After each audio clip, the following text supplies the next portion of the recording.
स्वागत है आपका देव कंपटीशन क्लासेस के इस यूट्यूब चैनल पर। दोस्तों, आज हम आपको महत्वपूर्ण प्रश्नों का संकलन देने जा रहे हैं जो आगामी परीक्षाएं काफ़ी महत्वपूर्ण है।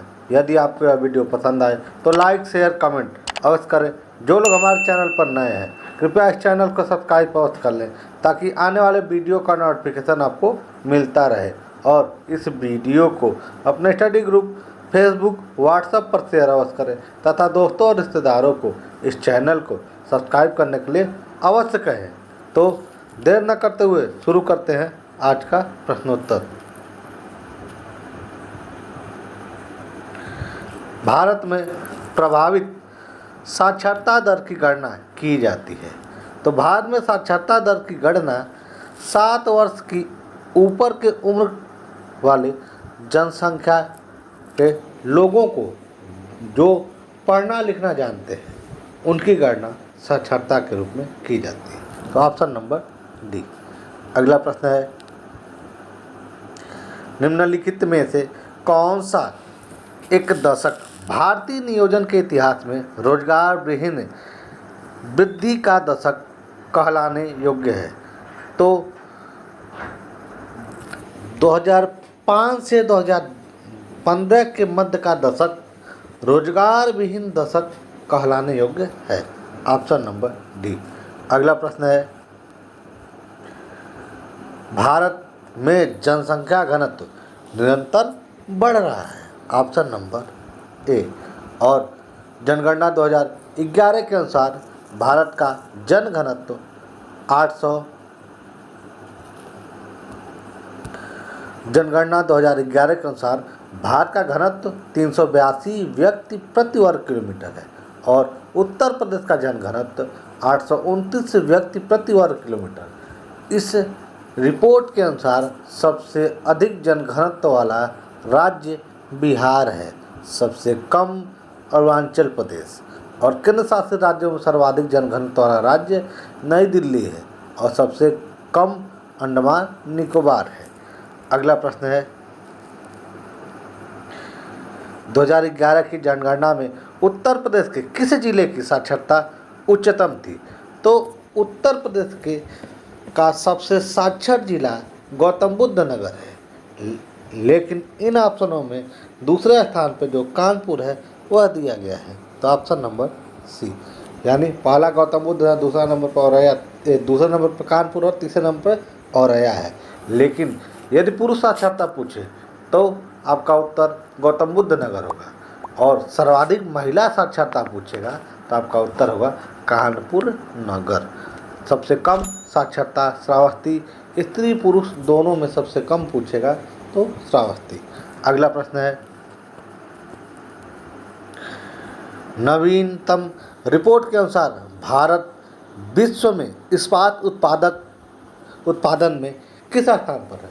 तो भारत का स्थान विश्व में इस्पात उत्पादन में दूसरे नंबर पे है। Option number C. और पहले स्थान पर चीन और दूसरे स्थान पे भारत, तीसरे स्थान पे जापान की स्थिति है। अगला प्रश्न है,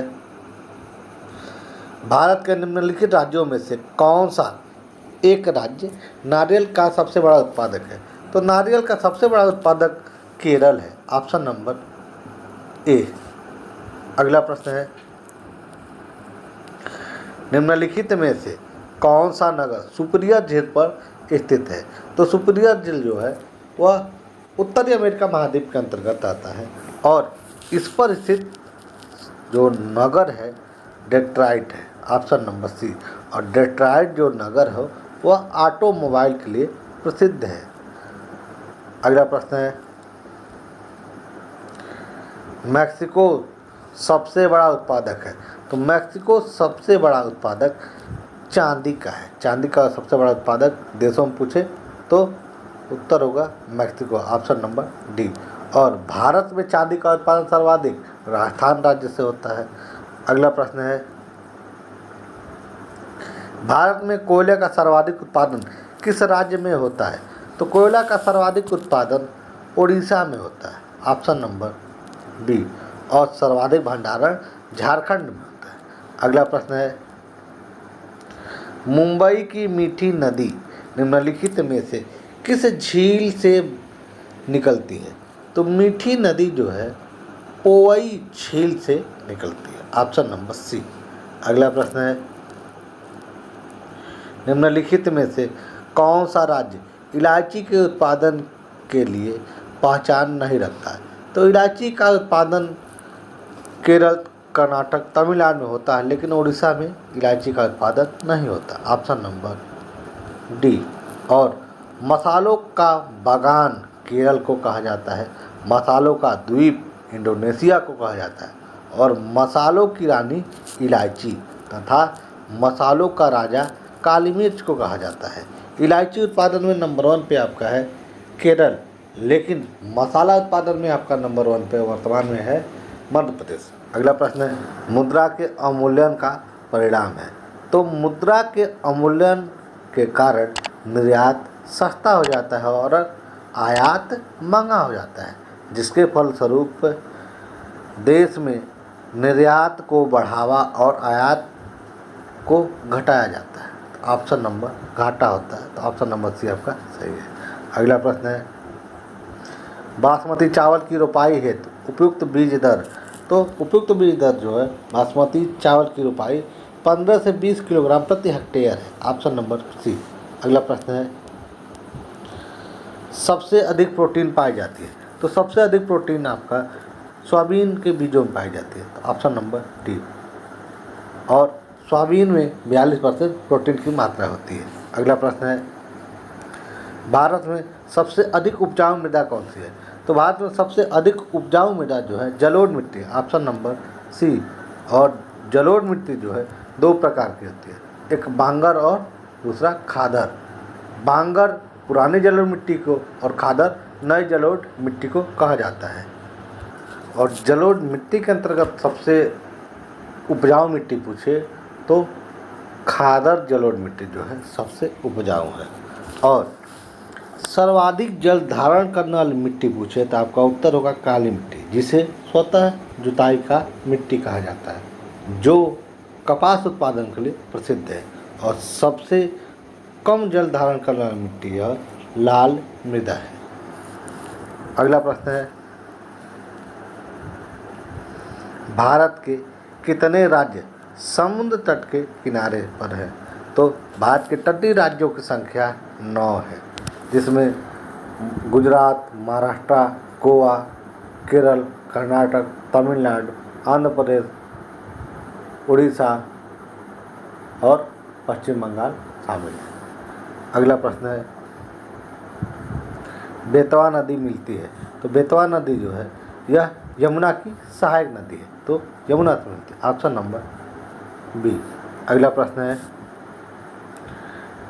कौन सी नदी ओडिशा में अपना डेल्टा बनाती है? तो ओडिशा में बहने वाली नदियों में सबसे प्रमुख नदी महानदी है, जो डेल्टा का निर्माण करती है। और इसी पे हीराकुंड बांध स्थित है, जो भारत का सबसे लंबा बांध है। यदि पूछे भारत का सबसे ऊंचा बांध कौन सा है, तो टिहरी बांध, जो उत्तराखंड में स्थित है, और वह भागीरथी और भिलांगना नदी के तट पर स्थित है। क्षेत्रफल के हिसाब से विश्व का दूसरा बृहत्तम महाद्वीप कौन सा है? तो दुनिया का दूसरा सबसे बड़ा महाद्वीप अफ्रीका महाद्वीप है। Option number D. पहला एशिया, दूसरा अफ्रीका, तीसरा उत्तरी अमेरिका, चौथा दक्षिणी अमेरिका, पांचवा अंटार्कटिका, छठवां यूरोप और सातवां ऑस्ट्रेलिया महाद्वीप है क्षेत्रफल के आधार पर। लेकिन जनसंख्या के आधार पर यदि पूछे तो सबसे बड़ा एशिया, दूसरा अफ्रीका, तीसरा यूरोप, चौथा उत्तरी अमेरिका, पांचवा दक्षिण अमेरिका और छठवें नंबर पे ऑस्ट्रेलिया है। अंटार्कटिका महाद्वीप को निर्जन महाद्वीप कहा जाता है। अगला प्रश्न है, भूदान आंदोलन का प्रारंभ सर्वप्रथम किस राज्य से हुआ या किस राज्य में हुआ? तो भूदान आंदोलन की शुरुआत 1951 में आंध्र प्रदेश राज्य से किया गया और इसके जनक विनोबा भावे जी को माना जाता है। Option number A. अगला प्रश्न है, स्वतंत्रता का नवग्रहित तिरंगा पहली बार कब लहराया गया? तो नवग्रहित तिरंगा पहली बार 31 दिसंबर 1929 को फहराया गया था। Option number B. Option number B. अगला प्रश्न है, इनमें से कौन भारतीय संविधान सभा का अध्यक्ष था? तो संविधान सभा के अध्यक्ष डॉक्टर राजेंद्र प्रसाद थे। लेकिन यदि पूछे संविधान सभा के पहले अधिवेशन के अध्यक्ष तो डॉक्टर सच्चिदानंद सिन्हा। संविधान सभा के अस्थायी अध्यक्ष कौन थे? तो डॉक्टर सच्चिदानंद सिन्हा। लेकिन जनरली अगर पूछेगा भारतीय संविधान सभा के अध्यक्ष कौन थे तो आपका उत्तर होगा डॉक्टर राजेंद्र प्रसाद। अगला प्रश्न है, इनमें से किसे द ग्रैंड ओल्ड मैन कहा जाता है? तो ग्रैंड ओल्ड मैन दादा भाई नौरोजी को कहा जाता है। Option number C. इनमें से कौन उग्र राष्ट्रवाद के उल्लेखनीय नेताओं में से नहीं है? तो उग्रवाद यानी गरम दल, कांग्रेस के गरम दल नेताओं में लाल बाल पाल और घोष थे, जिसमें लाल मतलब लाला लाजपत राय, बाल मतलब बाल गंगाधर तिलक और पाल मतलब विपिन चंद्र पाल और अरविंद घोष जो थे। यह चार लोग यह उग्रवादी नेताओं में यानी गरम दल के नेताओं में, और नरम दल के नेताओं में गोपाल कृष्ण गोखले और मदन मोहन मालवीय इत्यादि लोग शामिल थे। तो आपका उत्तर होगा यहाँ पे Gopal Krishna Gokhale. Option number A. और गोपाल कृष्ण गोखले जो गांधी जी के गुरु थे, इनका देहांत या मृत्यु 1 अगस्त 1920 को हुआ। अगला प्रश्न है, गदर पार्टी का मुख्यालय। तो गदर पार्टी की स्थापना 1913 में लाला हरदयाल द्वारा किया गया, जिसका मुख्यालय सैन फ्रांसिस्को अमेरिका में है। अगला प्रश्न है, फूट डालो और राज करो की रणनीति अपनाई गई थी। तो फूट डालो और राज करो की नीति लॉर्ड मिंटो द्वारा अपनाया गया था। Option number B. इन्होंने 1909 में मुस्लिमों हेतु पृथक निर्वाचन की व्यवस्था की थी, जो फूट डालो राज करो को संदर्भित करता है। अगला प्रश्न है, ब्रिटिश वस्तुओं को के बहिष्कार को राष्ट्रीय नीति के रूप में अपनाया गया था। तो 1905 में अपनाया गया था। Option number D. और यह बंगाल विभाजन के विरोध में स्वदेशी आंदोलन के रूप में अपनाया गया था। बंगाल विभाजन लागू 16 अक्टूबर 1905 को और रद्द 1911 में किया गया। स्वदेशी आंदोलन के दौरान विदेशी वस्तुओं का बहिष्कार और जलाने के संदर्भ में रविन्द्रनाथ टैगोर जी द्वारा इसे निष्ठुर बर्बादी की संज्ञा दी गई थी। अगला प्रश्न है, भारतीय स्वतंत्रता अधिनियम 1947 प्रभावी हुआ। तो भारतीय स्वतंत्रता अधिनियम 18 जुलाई 1947 को प्रभावित हुआ। Option number C. और इसे ब्रिटिश संसद में 4 जुलाई 1947 को पेश किया गया था, जिसे पास 18 जुलाई 1947 को किया गया। अगला प्रश्न है, रॉलेट एक्ट किस वायसराय के काल में पारित हुआ था? तो रॉलेट एक्ट जो है लॉर्ड चैम्सफोर्ड के शासनकाल में पारित हुआ था और मार्च 1919 में यह भारत में लागू हुआ। Option number C, lord Chelmsford के द्वारा। और इसी के विरोध में 13 अप्रैल 1919 को जलियांवाला बाग में एक सम्मेलन हो रहा था, जिस पर जनरल ओडायर द्वारा गोली चलाने का आदेश दे दिया गया। अगला प्रश्न है,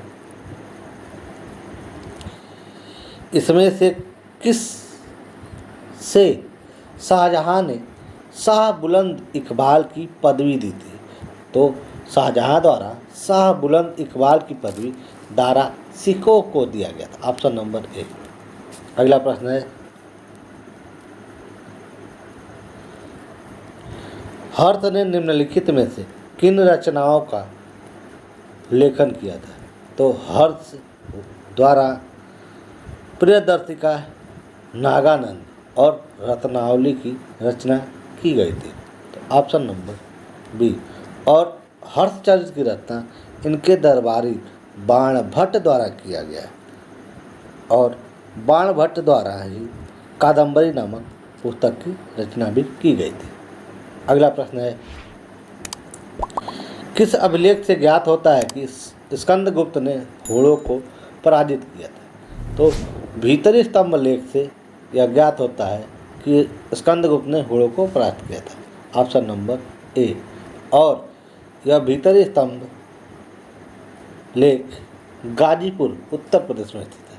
अगला प्रश्न है, महाभारत मूलतः किस रूप में जानी जाती है? तो महाभारत को मूलतः जय संहिता के रूप में जाना जाता है। Option number D. और यह युद्ध 18 दिन चला था। महाभारत का युद्ध 18 दिन, जिसमें यानी महाभारत में कुल 18 पर्व हैं, यानी 18 भाग हैं, जिसके 6वें पर्व में, जिसका नाम भीष्म पर्व है, में भगवत गीता का उल्लेख मिलता है।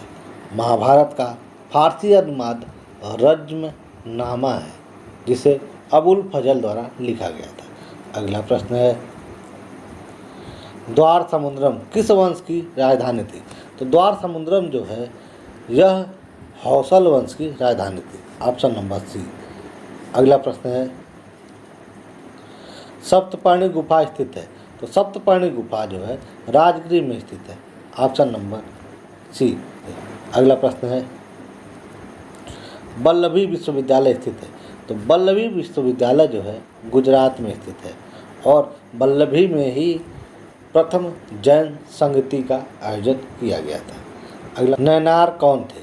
तो नैनार जो है यह शैव धर्म के अनुयायियों को कहा जाता था। Option number B. और अलवार जो है वैष्णव धर्म के अनुयायियों को कहा जाता है। नैनार संतों की संख्या 63 थी और अलवार संतों की संख्या 12 थी। और प्राचीन विश्वविद्यालयों में ध्यान रहे, तक्षशिला विश्वविद्यालय पाकिस्तान में स्थित है, नालंदा विश्वविद्यालय बिहार में स्थित है, जिसकी स्थापना कुमारगुप्त प्रथम द्वारा किया गया, और विक्रमशिला विश्वविद्यालय भी बिहार में स्थित है। नालंदा विश्वविद्यालय जो है बिहार में स्थित है, इसकी स्थापना कुमारगुप्त प्रथम द्वारा किया गया, और विक्रमशिला विश्वविद्यालय जो है यह भी बिहार में स्थित है, इसकी स्थापना धर्मपाल द्वारा किया गया था। और यह सभी विश्वविद्यालय वल्लभी, तक्षशिला, नालंदा और विक्रमशिला यह बौद्ध धर्म शिक्षा से संबंधित है। यदि आपको यह वीडियो पसंद आए तो लाइक, शेयर, कमेंट अवश्य करें। जो लोग हमारे चैनल पर नए हैं कृपया इस चैनल को सब्सक्राइब अवश्य कर लें, ताकि आने वाले वीडियो का नोटिफिकेशन आपको मिलता रहे। और इस वीडियो को अपने स्टडी ग्रुप फेसबुक, व्हाट्सएप पर शेयर अवश्य करें तथा दोस्तों और रिश्तेदारों को इस चैनल को सब्सक्राइब करने के लिए अवश्य कहें। यह चैनल अभी नया है, आप लोगों के सपोर्ट की ज़रूरत है। वीडियो पूरा देखने के लिए धन्यवाद।